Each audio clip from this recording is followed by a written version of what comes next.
Hello friends, నేను మీ నగరు రాఘవేంద్ర. ఇటీవల social మీడియాలో కాక్రోచ్ జనతా పార్టీ అనే పేరు భారీగా వైరల్ అవుతుంది. చాలామంది దీన్ని సరదాగా చూస్తున్నారు, మరికొందరు యువత ఆవేదనగా చూస్తున్నారు. కానీ దీని వెనుక ఉన్న అసలు భావాన్ని అర్థం చేసుకోవాలి.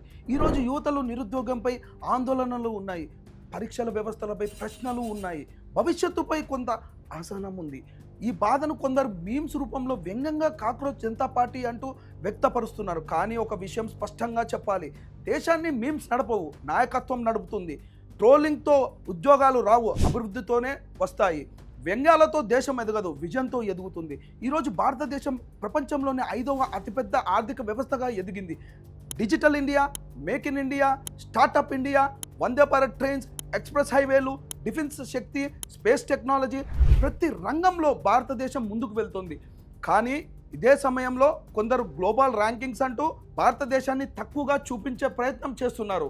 అక్కడ మనం ఒక్క ప్రశ్న అడగాలి, ఈ గ్లోబల్ ర్యాంకింగ్స్ ఎవరు తయారు చేస్తున్నారు? చాలా వరకు యూరోపియన్ లేదా పాశ్చాత్య సంస్థలే ఈ ర్యాంకింగ్స్ రూపొందిస్తాయి. వాళ్ళ ప్రమాణాలు, వాళ్ళ దేశాల పరిస్థితులు, వాళ్ళ సామాజిక వ్యవస్థల ఆధారంగా మార్కులు వేస్తారు. ఈ రోజు 140 కోట్ల జనాభా ఉన్న భారతదేశాన్ని చిన్న చిన్న యూరోపియన్ దేశాలతో పోల్చడం ఎంతవరకు న్యాయం? ఈ రోజు భారత్ ప్రపంచంలో టాప్ 5 ఎకనామీగా ఉంది.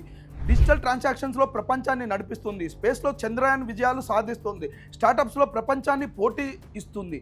అయినా కొన్ని ర్యాంకింగ్స్లో మాత్రం భారత్ని 100, 130 స్థానాల్లో చూపిస్తారు. అదే సమయంలో చిన్న చిన్న దేశాలు లేదా సమస్యలు ఉన్న దేశాలు మనకంటే పై ర్యాంకుల్లో కనిపిస్తాయి. అప్పుడు ప్రజలకి సందేహం రావడం సహజం. ఇది నిజమైన గ్రౌండ్ రియాలిటీనా లేక కొన్ని ప్రత్యేక ప్రమాణాల ఆటలా?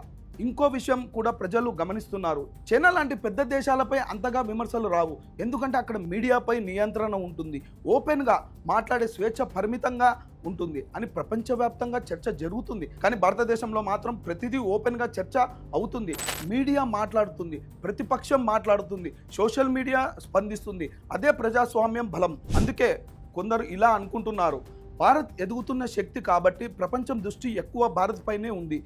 ఈరోజు భారత ఆర్థికంగా, రాజకీయంగా, వ్యూహాత్మకంగా ప్రపంచంలో ప్రభావం పెంచుకుంటుంది. సహజంగానే కొన్ని దేశాలకు అది అసౌకర్యంగా అనిపిస్తుంది. అంటే ప్రతి విదేశీ రిపోర్ట్ తప్పు అని కాదు, అలాగే ప్రతి రిపోర్ట్ను అంతిమ సత్యం అని కూడా చూడకూడదు. మనం దేశాన్ని మన కళ్ళతో చూడాలి. ఈరోజు ప్రపంచ దేశాలు భారత్ను భాగస్వామ్యం కోసం ముందుకొస్తున్నాయి. G20లో భారత్ నాయకత్వం ప్రపంచం చూసింది. ప్రపంచంలో ఎక్కడ సంక్షోభం వచ్చినా భారతదేశం మాట వినిపిస్తుంది.